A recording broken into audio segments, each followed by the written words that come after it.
Aristotle, Politics.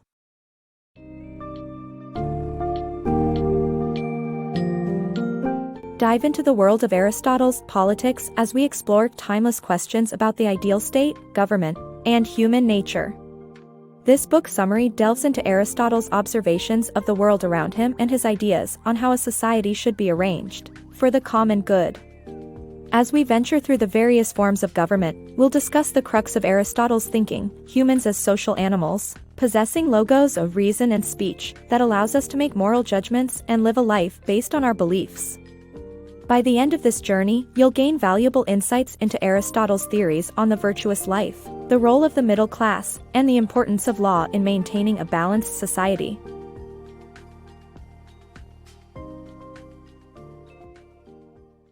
Aristotle's view on human nature. Aristotle, an ancient Greek philosopher, sought to answer fundamental questions about the best form of government. Before tackling this issue, he explored human nature, with the belief that humans possess reasoning and speech abilities, making us moral creatures. Through observation of bees and their division of labor, Aristotle likened the functioning of societies to that of hives. However, humans surpass bees in their ability to discuss and reflect on the organization of society using logos, the Greek word for speech and reason.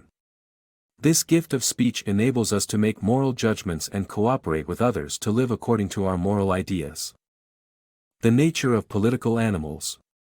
In his political treatise, Aristotle debunks the argument that humans are born free and cities and laws are artificial constructs that restrain us. Instead, he argues that the polis, or city-state, is our natural habitat and fulfills our freedom rather than negating it. Humans are political animals, as living in a community based on reason and speech creates a shared moral language that reveals the common interest of all.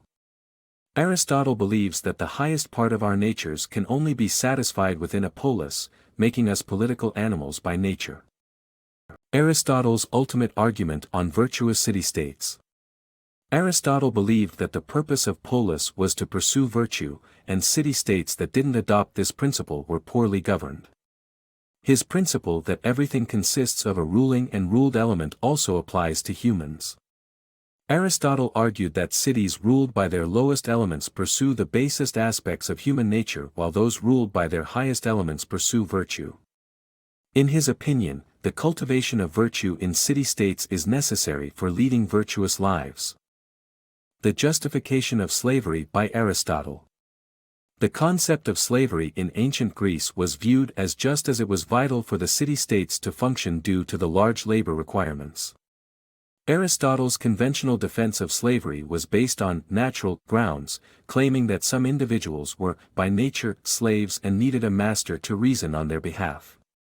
This shocking statement meant that natural slaves were incapable of reasoning for themselves and only had a bodily existence suitable for laboring.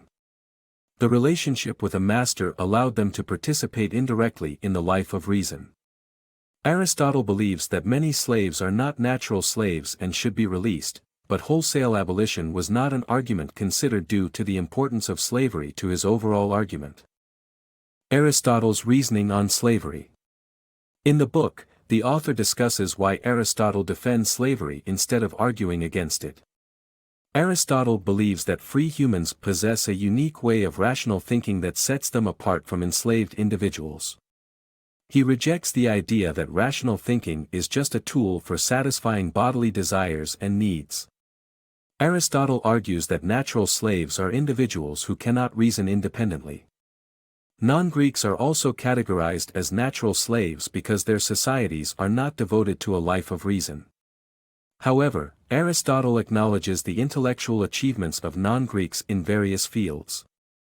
According to Aristotle, natural slaves can accomplish technical reasoning, but they lack practical reasoning, which focuses on the highest good. The highest end, according to Aristotle, is virtuous living.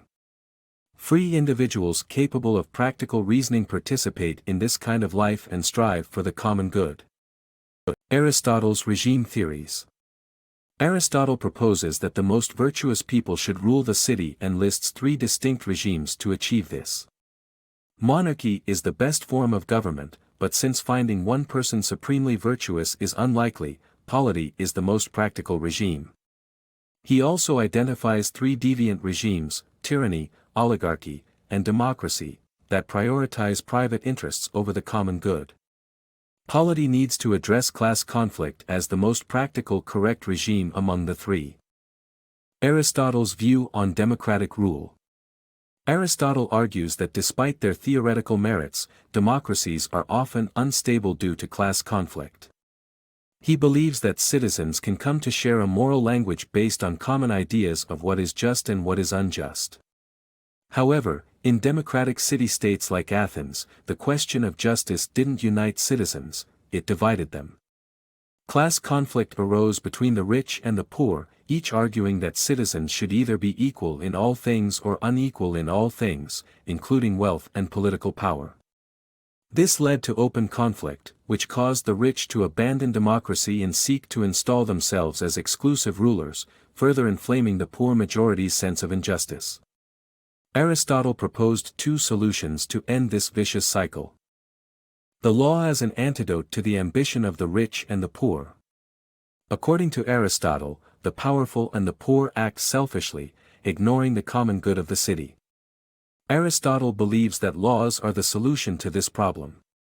Laws are impartial and unbiased tools that prevent abuse of power.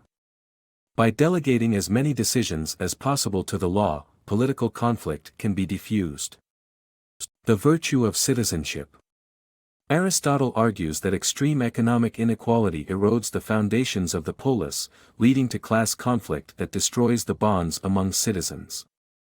The wealthy are too arrogant, and the impoverished are too malicious to be virtuous citizens. Thus, the middle class is more likely to safeguard the interests of the polis than the rich or the poor. They are content with their lot in life, and their interests align with those of the city as a whole.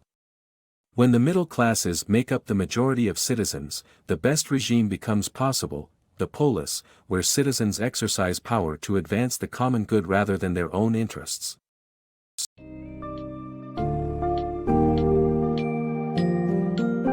Aristotle's Politics takes us deep into the philosophy of governance, human nature, and the quest for the good life. As we have seen, Aristotle believed that the best form of society is achieved when its members work together for the common good, guided by reason and practical wisdom. He argues that the polis, or city-state, is the natural habitat of humans, and that living in a well-ordered society is the highest form of human life.